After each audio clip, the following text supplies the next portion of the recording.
Assalamualaikum warahmatullahi wabarakatuh. Semangat pagi untuk semua siswa-siswa kelas 7 SMP Islam Semesta Islamic School.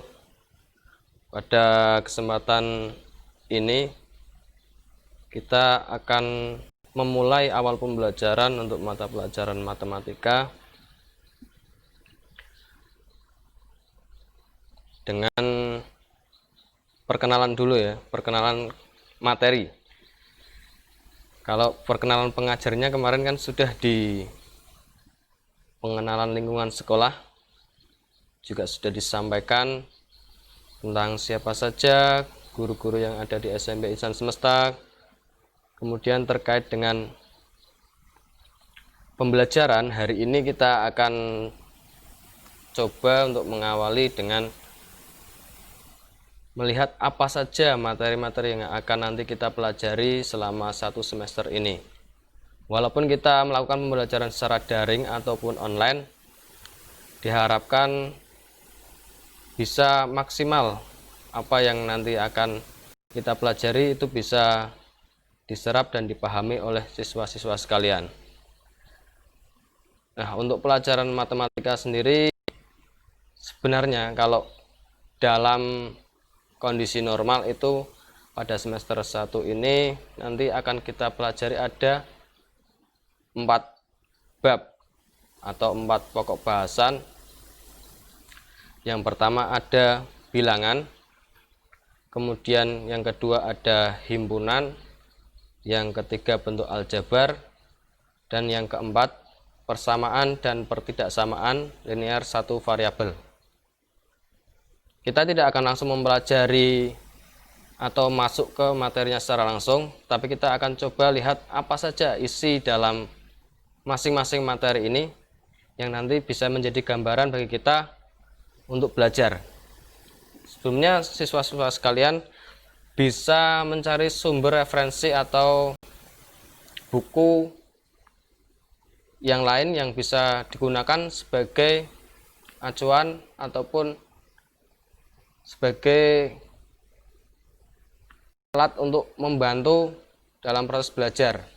Misalnya bisa mendownload buku gratis, buku sekolah elektronik kurikulum 2013 untuk SMP kelas 7 semester 1, atau dari bahan-bahan lain yang sudah kalian miliki. Dan untuk materi nanti akan disampaikan seperti dalam video ini yang bisa kalian lihat di channel YouTube yang sudah disediakan. Kemudian untuk penugasan nanti bisa melalui Google Classroom atau melalui grup WhatsApp. Coba kita lihat satu persatu ya, apa isi dari masing-masing materi yang akan kita pelajari. Yang pertama, di bab 1 ini ada materi bilangan. Di sini kelihatan banyak sekali subbab yang akan kita bahas. Tetapi kalian jangan merasa terbebani untuk mempelajari semua ini atau untuk memahami semua ini ya. Ini sebagai acuan saja. Nanti pada proses belajarnya kita bisa lebih sederhanakan lagi, atau mungkin kita bisa menggunakan poin-poin ini untuk menjadi urutan saja, urutan dalam proses pembelajaran kita. Karena kalau kita ketahui bahwa dalam matematika itu adalah ilmu yang sistematis, maksudnya adalah kita mempelajari itu urut dari awal sampai akhir, itu dari proses yang mudah terlebih dahulu, kemudian yang sedang, dan dilanjut ke yang sulit. Seperti itu. Maka dari itu urutan dari bagian bab ini juga mencerminkan urutan tingkat kesulitan dari materi bilangan. Nah, kita akan baca satu persatu. Yang poin A itu membandingkan dan mengurutkan bilangan bulat. Kemudian yang poin B menjumlahkan dan mengurangkan bilangan bulat. Kemudian poin C, perkalian dan pembagian bilangan bulat.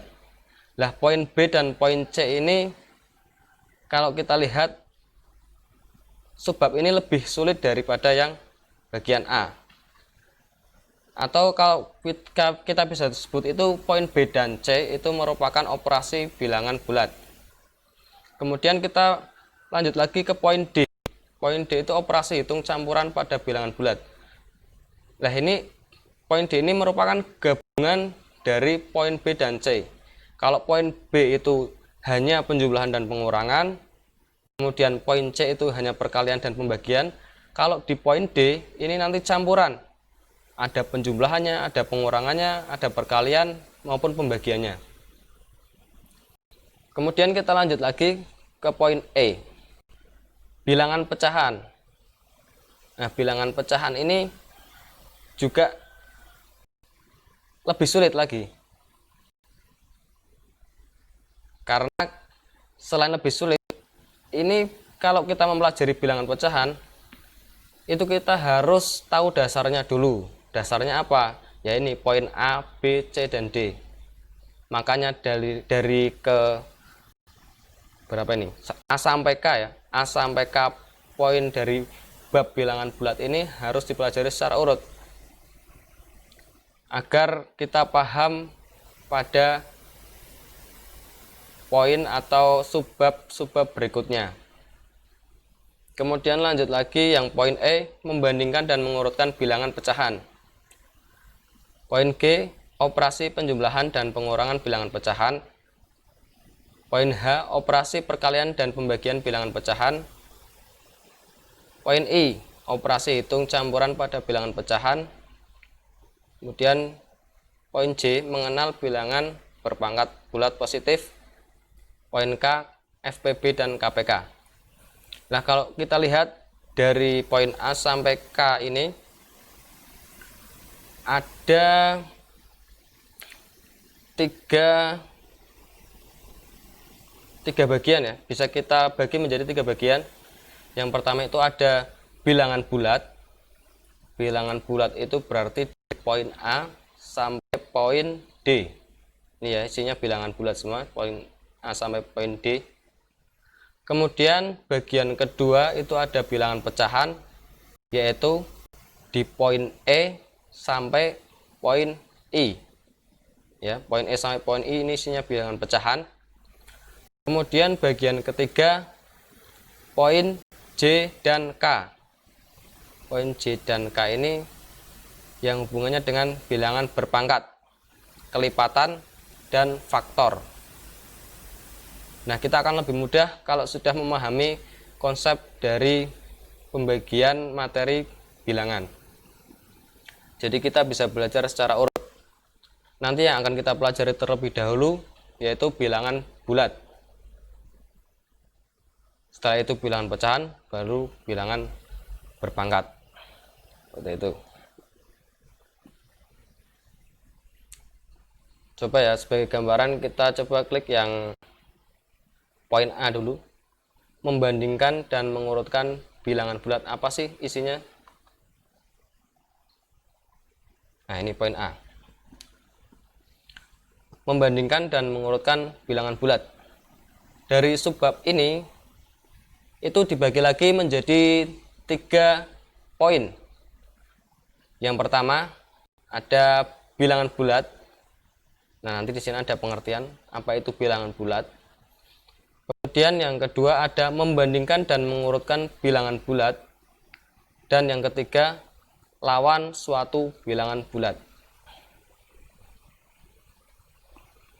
Coba kita lihat dulu yang bilangan bulat. Sebenarnya bilangan bulat ini materinya sudah kalian dapatkan di sekolah dasar ya. Kalau kalian sudah mengetahui konsep bilangan bulat pada SD ya, di sekolah SD, di sini akan lebih dikembangkan lagi. Karena bilangan bulat itu juga bisa dibagi atau dipecah-pecah lagi menjadi bilangan asli, bilangan cacah. Di sini ya ada contohnya. Yang pertama itu bilangan asli. Bilangan asli itu dimulai dari 1, 2, 3, dan seterusnya. Kalau ada tulisan seperti ini kan 1, 2, 3, kemudian titik-titik seperti ini artinya dan seterusnya.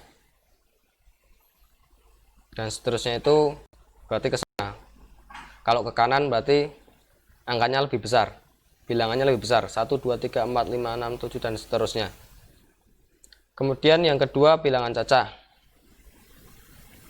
dilambangkan dengan C, sama dengan, nah ini bedanya bilangan cacah dengan bilangan asli ya. Kalau bilangan asli tadi mulai dari 1, kalau bilangan cacah itu dimulai dari 0.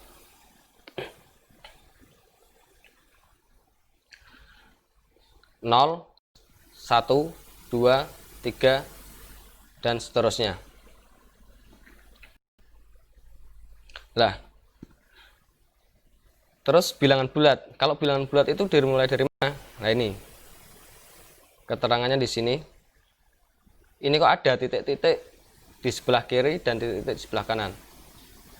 Kalau suatu bilangan itu biasanya untuk mempermudah kita simbolkan atau kita gambarkan dalam garis bilangan. Nah, contohnya di bawah ini. Garis bilangan seperti ini. Jadi, garis bilangan itu bisa mempermudah kita untuk menggambarkan suatu bilangan dari yang kecil sampai ke yang terbesar. Nah, titik pangkalnya itu 0 di tengah. Kalau di sebelah kiri 0 itu ada namanya bilangan bulat negatif. Ini ya, simbolnya seperti ini, bilangan bulat negatif. Kemudian yang di sebelah kanan 0 itu bilangan bulat positif. Nah, pada garis bilangan ini kenapa ada tanda panah ke kiri dan tanda panah ke kanan? Ini sama artinya dengan tadi yang tulisan titik-titik di sebelah kanan atau di sebelah kiri ini. Artinya dan seterusnya. Ini sebenarnya kalau kita gambarkan itu panjang sekali. Ke kiri terus, ini juga ke kanan terus. Nah, yang perlu kita ingat, pokoknya yang sebelah kiri 0 itu bilangan negatif, yang sebelah kanan 0 itu bilangan positif.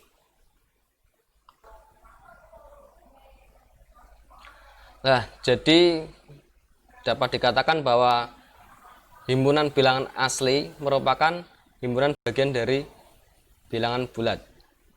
Ya, jadi seperti ini ya, lebih mudahnya. Pada bilangan bulat itu ada bilangan asli, kemudian ada bilangan cacah. Gitu ya.